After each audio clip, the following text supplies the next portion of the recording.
Bonjour, aujourd'hui on se retrouve pour le top 10 de 2025.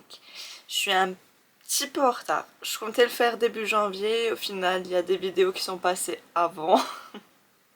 Bon, c'est pas très grave, on est toujours en janvier, donc on va le dire que ça passe. Et on commence tout de suite avec le top 10, qui est La vie invisible d'Adi Larue. Très belle édition qu'on m'a offert il y a cette année d'ailleurs, l'année dernière. J'ai encore du mal, hein. On me l'a offert l'année dernière pour un challenge. C'est mon binôme qui a choisi donc de me l'offrir. Et on est ici sur l'histoire d'une jeune femme qui va passer un pacte avec une entité.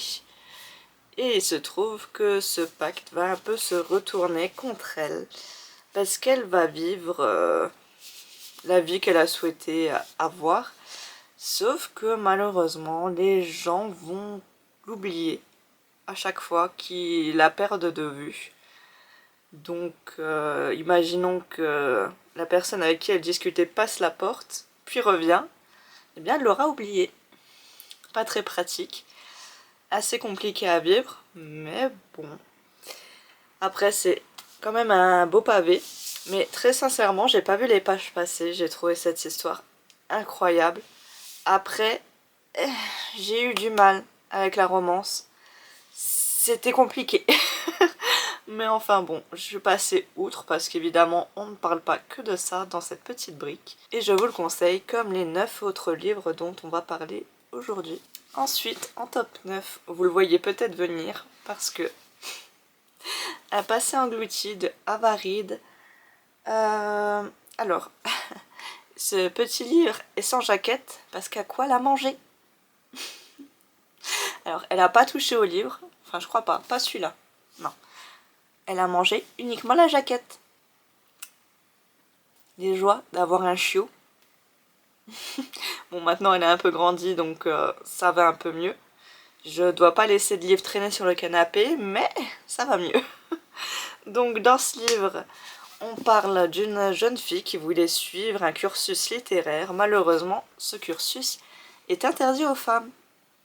Elle se retrouve donc en architecture. Forcément, ça lui plaît pas, c'est pas ce qu'elle voulait faire, elle s'ennuie, elle voit pas l'intérêt là-dedans. Sauf que le fils de son auteur préféré, qui vient juste de décéder, propose un concours afin de réaliser les plans du nouveau manoir avec lequel il compte rendre hommage à son père. Et elle va gagner ce concours et donc partir pour ce fameux manoir où elle va donc réaliser de nouveaux plans afin d'avoir un tout nouveau manoir, tout beau, tout neuf, comparé à celui actuel qui pue la moisissure, il y a de l'eau partout, il y a des bruits bizarres, il y a des pièces bizarres, bref. Une merveille du côté un peu sombre, un peu glauque. Le manoir il est poisseux, t'as pas envie d'y être, t'as pas envie de continuer à y vivre. Ah, c'est incroyable, très bonne lecture. On suit beaucoup la psychologie du personnage d'Effie, qui est incroyable. La pauvre, elle a vécu des choses que t'as pas envie de vivre, que t'espères ne jamais vivre. Et très franchement, je vous le conseille de tout cœur. Autre pépite que je vous conseille, Sorcery of Thorns de Margaret Rogerson, que j'ai lu en lecture commune avec une amie. Je l'ai dans la magnifique édition Grimoire, qu'elle m'a offert d'ailleurs pour un anniversaire ou Noël, je sais plus. Bon, en tout cas, très belle version. Dans l'ensemble, les versions Grimoire de ce livre sont magnifiques. Ils en ont fait plusieurs de l'autrice et à chaque fois incroyable. On est donc ici sur un monde où les livres sont vivants et peuvent être potentiellement dangereux. Il y a donc des personnes comme cette jeune femme qui sont là pour les contenir, pour les préserver et pour faire attention à ce qu'ils veulent, à ne pas les laisser seuls. Dit comme ça peut paraître bizarre, mais c'est super entraînant. Après, beaucoup de gens se sont un peu plaints de la romance, un peu trop slow burn, et personnellement ça m'a pas dérangé. Après, ça étonne qui. On est ici sur un bouquin très bien construit, l'univers de fantasy est très bien développé. On a presque envie de découvrir ces fameux livres. Très franchement, très bonne lecture. Encore une fois, un petit pavé. Bon, j'en lis de temps en temps et il faut croire que c'est des bonnes lectures quand j'en lis. Ensuite, numéro 7, je vous en ai parlé il y a pas longtemps. La nuit du bûcher de Sandor Márai. Un récit sur l'Inquisition. Pas très fun. Mais incroyable à découvrir. Le seul point négatif que j'avais trouvé à ce roman, c'est qu'il n'y avait pas de chapitre. Un peu embêtant.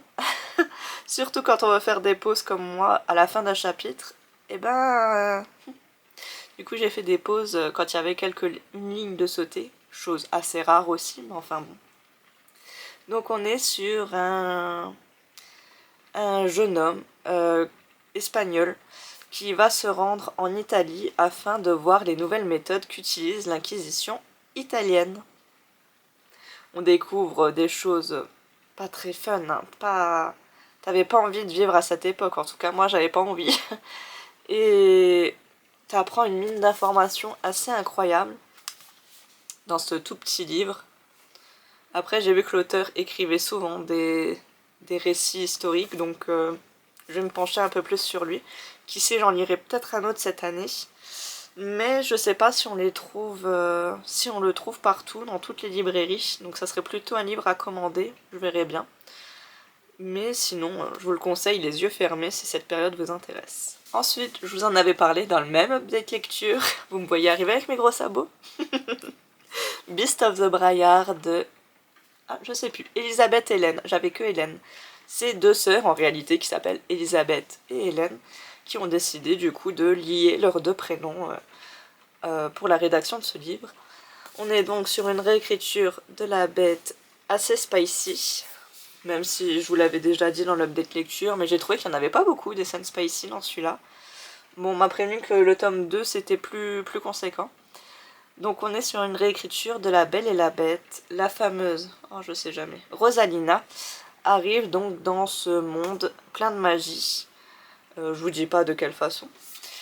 Donc elle arrive dans ce monde plein de magie et se retrouve enfermée avec 4 princes assez spéciaux tous dans leur façon d'être. J'ai bien aimé le prince de l'été et celui de l'automne.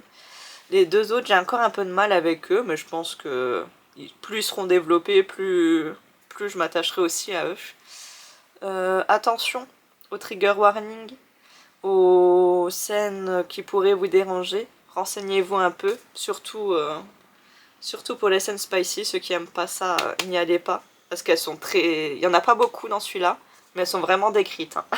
Ah, on manque pas une miette. Donc j'ai très hâte de poursuivre cette saga. Il y a de fortes chances pour que le tome 2 arrive dans ma palle de février parce que je veux la suite. On arrive avec le top 5 qui est Les Refuges de Jérôme Laubry. Celui-là aussi, je vous en ai parlé il n'y a pas longtemps, décidément. Il y a beaucoup de livres récents dans mon top. On est ici sur un thriller. Une jeune femme est retrouvée sur la plage, couverte de sang, qui n'est pas le sien. Donc on commence à lui poser des questions, mais elle nous raconte une histoire bizarre, une histoire presque fantastique. Et les policiers sont un peu perdus, savent plus trop quoi faire, ils vont faire appel à une psychologue, mais on sait pas trop. Au final, on apprend des choses assez glauques, encore une fois. C'est un thriller, on s'y attend. Hein. Renseignez-vous encore une fois sur les trigger warnings, parce qu'on parle aussi de choses... c'est compliqué. Hein. Il y a eu des passages où j'étais pas bien. Mais très bonne lecture. C'est la première fois que je lisais un livre de l'auteur et je regrette pas. Je pense en lire un de lui prochainement. C'est L'île, je crois. Apparemment, c'est pas un de ses meilleurs, mais je sais pas. J'avais envie de retourner sur une île avec lui, vu que celui-là se passe sur une île. On verra bien. En top 4... Ah, celui-là, je vous en ai pas parlé. C'était un de début d'année et j'avais pas encore créé mon booktube. Il s'agit de Vilaine de Jennifer Donnelly. C'est une réécriture de Cendrillon, mais pas du point de vue de Cendrillon, du point de vue d'une de ses belles-sœurs. Et on commence pas par l'histoire de Cendrillon, le début, tout ça, tout ça. On passe directement à la partie où sa demi-sœur se coupe le pied afin de rentrer dans la chaussure. Très sympa, très très sympa. Et donc on va découvrir l'histoire d'une des techniquement des deux belles sœurs après cet événement, mais on en suit une beaucoup plus en profondeur que l'autre. D'ailleurs, ils ont changé les prénoms. Elle s'appelle Isabelle. Oui, ça change. C'est pas Anastasie ni Javotte, c'est Isabelle. Et l'autre, je sais pas si je peux trouver le prénom. Ça a pas l'air. Ça a pas l'air. Mais très bonne lecture. J'ai vraiment adoré. Je m'y attendais pas parce que je partais sur un a priori en me disant ça va être sympa. Mais au final, ça a été un sacré coup de cœur. Top 3, je ne l'ai pas, c'est un e-book. Donc je vous l'affiche ici. Il s'agit de Seasons, tome 3. Donc le tome sur le printemps. J'ai toujours du mal à mettre les saisons dans l'ordre, mais c'est pas grave, je les ai tous lus, mais bref. Donc le tome sur le printemps.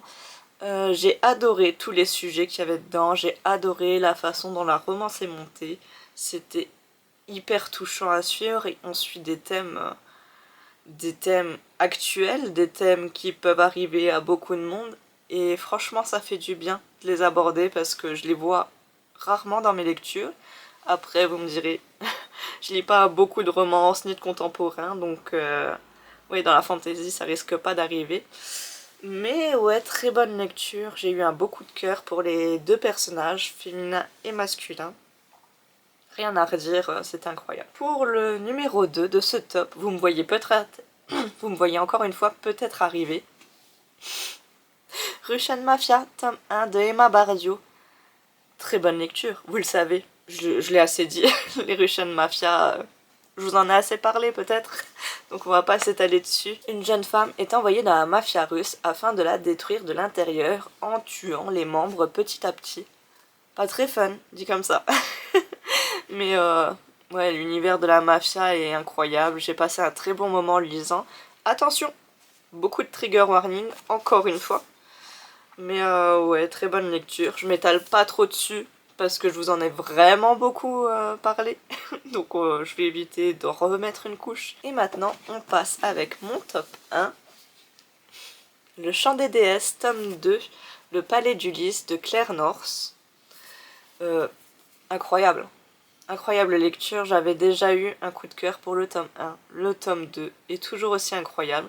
Cette fois, on suit l'histoire avec le point de vue de la déesse Aphrodite. Incroyable déesse. J'ai vraiment adoré la suivre. Encore plus que Héra, qui est donc la narratrice du premier tome. Dans le dernier, il me semble que c'est Athéna. J'ai donc un peu moins envie de le lire, parce qu'on va pas se le cacher, Athéna est un peu rigide sur les bords. Un chouïa. Donc j'ai un peu peur de le lire, mais très bonne lecture du mythe. Avec une Pénélope incroyable qui se bat vraiment en tant que reine, vraie reine du royaume. Et très franchement, une pépite. Il y en a beaucoup qui n'ont pas aimé l'écriture, enfin, qui n'ont pas aimé la plume de l'autrice, parce qu'elle se permet un peu de faire en sorte que nos déesses parlent parfois avec un langage un peu plus familier. Mais bon, c'était surtout avec Héra, parce que bon, Héra, déesse un petit peu colérique parfois, un petit peu, bon, t'as pas envie de l'énerver, clairement pas. Après, tous les dieux, t'as pas envie de les énerver, hein, faut faire attention. Mais ouais, Aphrodite, gros coup de cœur pour elle. J'ai le tome 3 qui doit être par là. Je l'ai pas encore mis dans ma palle, mais il m'attend. Et j'espère l'aimer tout autant que les deux premiers. Après, je pense pas qu'il dépassera le deuxième dans mon cœur, parce que j'ai vraiment trop aimé Aphrodite pour ça, mais je place tous mes espoirs en lui pour cette année. Qui sait, ça sera peut-être mon futur top 1 de 2026. Je ne sais pas, on verra bien. Pour l'instant, est-ce que j'ai eu un coup de cœur cette année? Oui, oui, oui. Je vous en parlerai dans l'update lecture du mois de janvier. Mais oui, j'ai eu déjà mon premier coup de cœur de l'année et lecture incroyable. Je vous en parlerai bientôt. Mais je suis contente. C'est assez rare que j'en trouve tout de suite. Donc, très hâte de vous en parler. On a donc fini avec ce top. J'avais tout écrit là-dessus. J'espère que vous aussi vous avez eu des très bonnes lectures en 2025, que vous êtes à même vous aussi de faire un top 10. Parfois c'est pas évident, parfois il y a des années où c'est juste des lectures bonnes ou ok et on se dit ah tant pis, ça arrive. Donc j'espère que pour cette année vous tomberez sur plein de coups de cœur et que moi aussi, parce que j'aimerais bien refaire un top 10 hein. Et donc sur ce, je vous dis à bientôt.